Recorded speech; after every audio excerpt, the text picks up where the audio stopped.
would turn up to fight this. And then they told us you might get 5,000 or 10,000 turning up to fight this. And then optimists like me thought you might get 20,000 turning up to fight this. Well, RTE, and we all know they only tell the truth, don't they? RTE are reporting that 50,000 people have turned up. And you know what? It looks like more to me.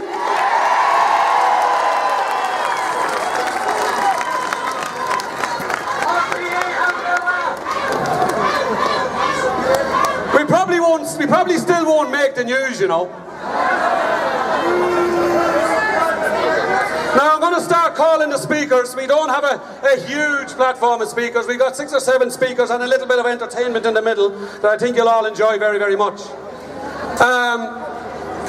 As you can see, we've tried.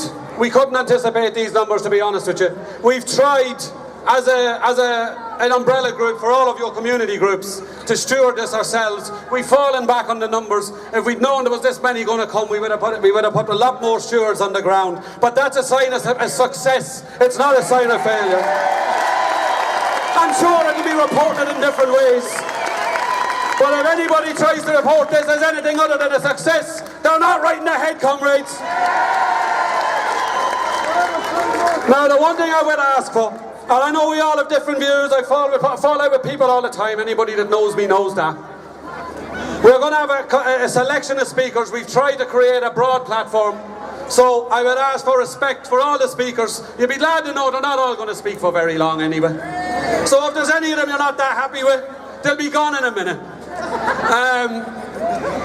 What I'm going to do, first of all, and I hope she's close to me, we've got a campaign. Well, first of all, I want to pay tribute to the people who spoke up at the Garden of Remembrance earlier on. Keith O'Brien, I know Keith and the Cork Says No water meter group.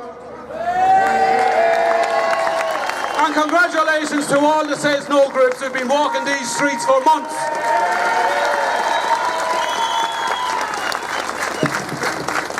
Keith spoke up at the Garden of Remembrance. I know people who have been talking to Keith about fighting water meters 3.5 years ago. 3.5 years ago. And a lot of you in your communities know groups and know people who've been fighting this campaign that long. So I want to congratulate Keith for his speech up there today. And I also want to congratulate Brendan Dempsey. He likes to be called Wacky. Brendan Dempsey from the Wexford Community Group who've been fighting the water meters. So congratulations to them for speaking today. I know most of you wouldn't have heard them. The march is just too big. I'm going to call now somebody from the Mead Against Water Meters group. I'm going to call Ashling ONeill. Ashling, I hope you're close. And Ashling is going to tell you about some of the work that they've been involved in Mead. Give her a good round of applause there, please. Hello. Whoever says the Irish don't protest, you can take it back today. Because this is a phenomenal show of unity across the whole country. I represent Meath Against Water Charges. What started out in Kells has spread to Navan, Trim, Oldcastle, Ashburn, and many more are mobilising against these water charges. This is being replicated all over the country.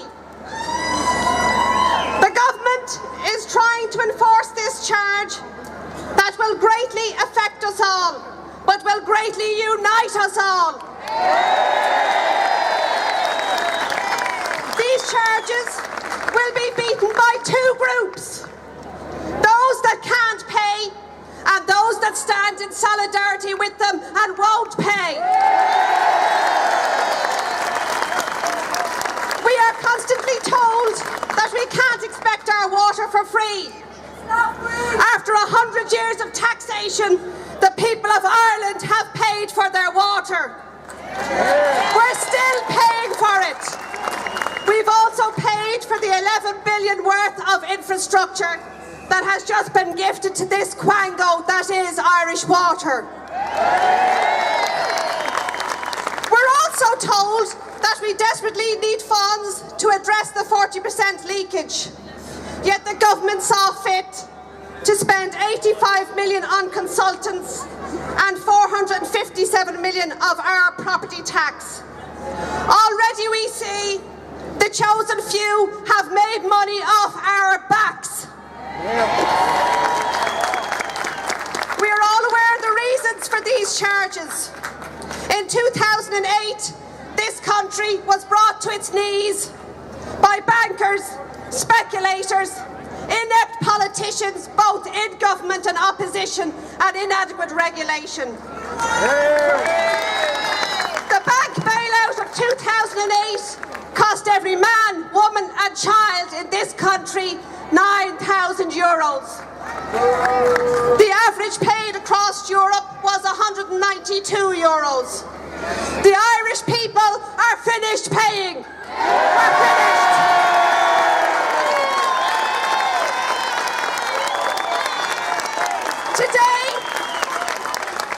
Today we have a message for the government, for those who wish to be elected in 2016, and for Europe. We're not finished.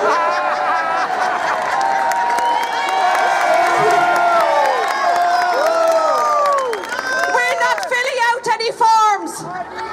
We're not paying any bills. And we're not going away.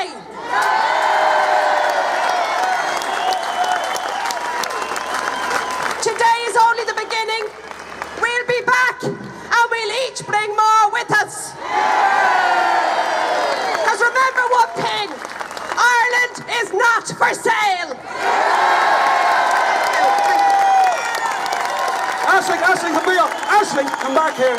Come back here. Apart from the huge crowds that have gathered here today, something historic is after happening. I seen a guy in a Dublin jersey applauding a woman from Meath. I seen you. I was watching you. Ashling ONeill, meet against water meters.